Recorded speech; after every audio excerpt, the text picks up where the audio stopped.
It's been a long road getting from there. Okay, ladies and gents, welcome back for another exciting look at Star Trek, the official Starships collection. I got my new delivery today.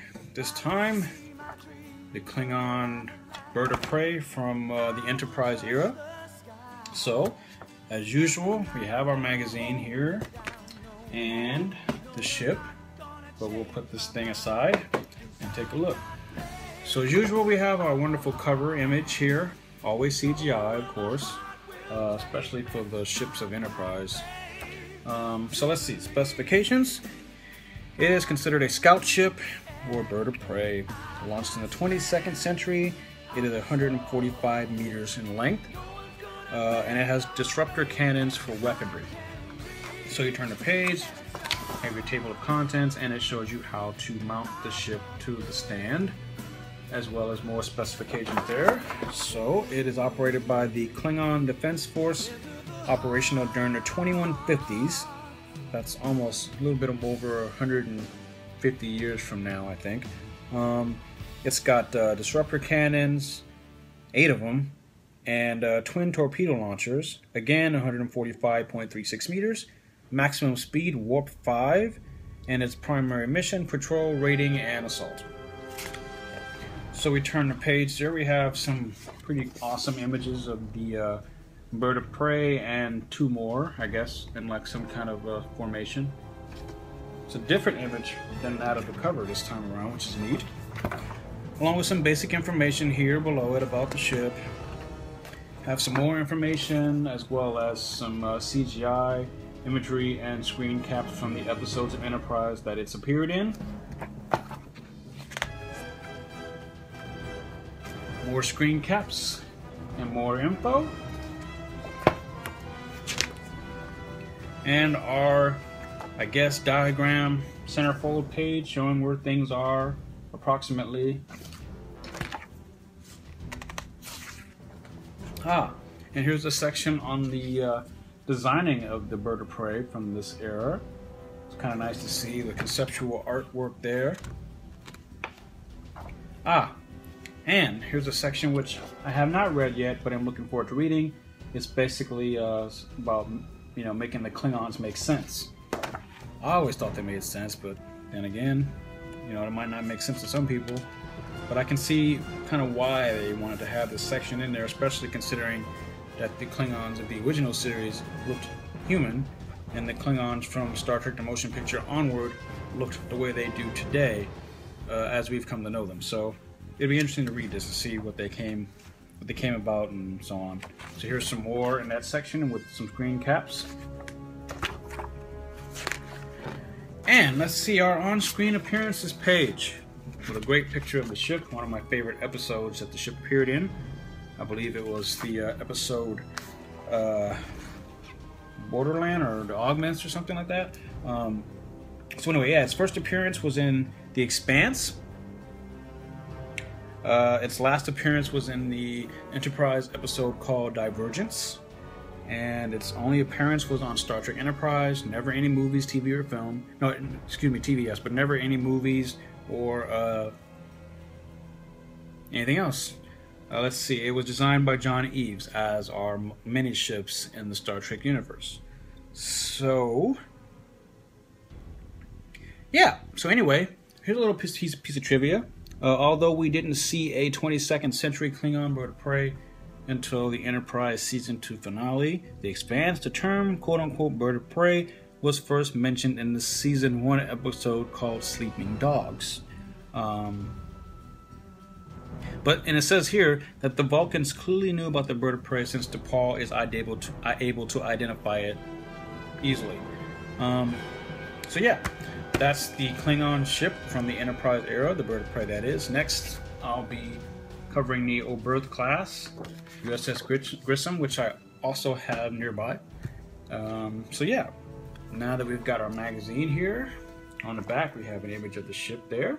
So we'll put this bad boy aside and we'll get to our ship. Here it is in the usual box. So let's open this bad boy up. First impression inside the box, it looks a little small, but that's all right. I like it a lot better than the Vulcan ship that we got last month. So here we go. Let's check this thing out. First impressions. Pretty cool. An excellent amount of detail here, especially on the conduits leading down to the bridge area. You have your cannons here, or your disruptor cannons here. Got some down there. Got some down there below the bridge and the torpedo launcher there, which is nice. I'm glad this thing came in one piece. No broken disruptors, no missing pieces or anything like that. Wow, I mean, it's an exceptional amount of detail went into this. And as usual, you see the symbol of the Empire, Klingon Empire, on the wings there. A lot of paneling, and the paint applications look pretty darn good. Yes, really neat looking ship. It looks a lot like its distant cousin of the Star Trek movies and the Next Generation, DS9 and onward. Of course, this is technically like supposed to be the predecessor of those ships, although really this is like the successor of those ships, if you want to talk about the timeline of when we first saw these ships. So this ship is approximately 200 years older than the Bird of Prey that we're used to seeing all the time. So, but I actually like this design in many ways a lot more than the original Bird of Prey.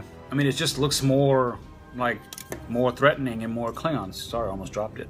Now, on the model here, it's been noted that one of the disruptors is larger than the other. So this one is to say is bigger, and this one is smaller. Which I don't know why that is. I don't remember there being a reason why it was smaller. I don't think it's a model error. I think they're all like that. I haven't had a chance to really read the magazine in detail. I mean, after all, I just got them today. I'm hoping there's something in the magazine that talks about the disruptor. But if there isn't, oh well, it's not that big of a deal. And the ship just looks great. I'm really happy with this. I was really looking forward to this.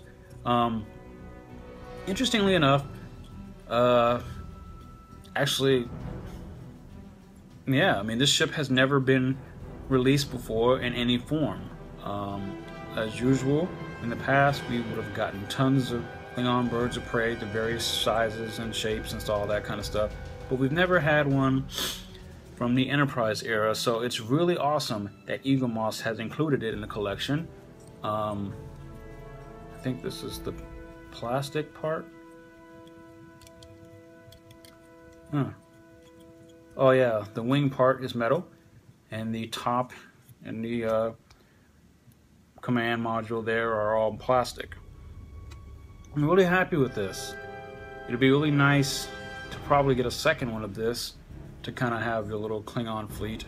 I mean, I know that's what I do. I have duplicates of most of the ships in the collection just so that I can, maybe when I get a chance one of these days, my place has a lot of stuff on shelves right now, and you know, I just haven't had a chance or really the room yet to put all the starships on display. That's the reason why I put them back in the boxes and just put them in the closet for now. But in the coming month or two, I hope to replace these shelves with some bigger, longer, more heavy-duty shelves where I can put all the models on display, and put some more of my Star Trek stuff up that I have in the closet. And I have like 2 bins. I have a whole lot of different stuff that I just want to put up. But anyway, that's a whole other topic. So yeah, this is an awesome model. Really happy with this. It's a bit smaller, and as I mentioned earlier, it's, you know, I like it better than the Vulcan ship. The Vulcan ship was kind of small, kind of simple looking. In a way, this is simple looking, but it's very detailed for the scale. And it just looks pretty darn good. A welcome addition to the Klingon fleet now. So, according to the collection, as of right now, this is what, our third or fourth Klingon ship. Yes, the first one was the Bird of Prey, which was like issue 3, I think. Then we got the Vorcha class, which was like 9 or 10, could be wrong. And then later on we got the Katinga class from the motion picture onward, which I think might have been before the Vorcha class. And now we have this. And the next Klingon ship I think that we will see in the collection is the Negvar, the flagship, which was shown on the Eaglemoss Star Trek Starships Collection Facebook page. And if you haven't, go check them out. If you haven't seen them, go check them out. But yeah, this is the third or fourth ship, and I look forward to building the Klingon fleet more. So yeah, it's an awesome model. I highly recommend it to anybody that's a Star Trek fan, especially if you're a fan of Enterprise or you love the Klingons in general. It's one of the better alien ships that we've gotten in the collection, period. It just looks really, really cool, and you know, it makes me want to go back, pull out the Blu-rays of Enterprise and watch, you know, that Augment episode arc where this ship was in. So it'd be cool to see. So yeah, that's the Klingon Bird of Prey from the Enterprise era.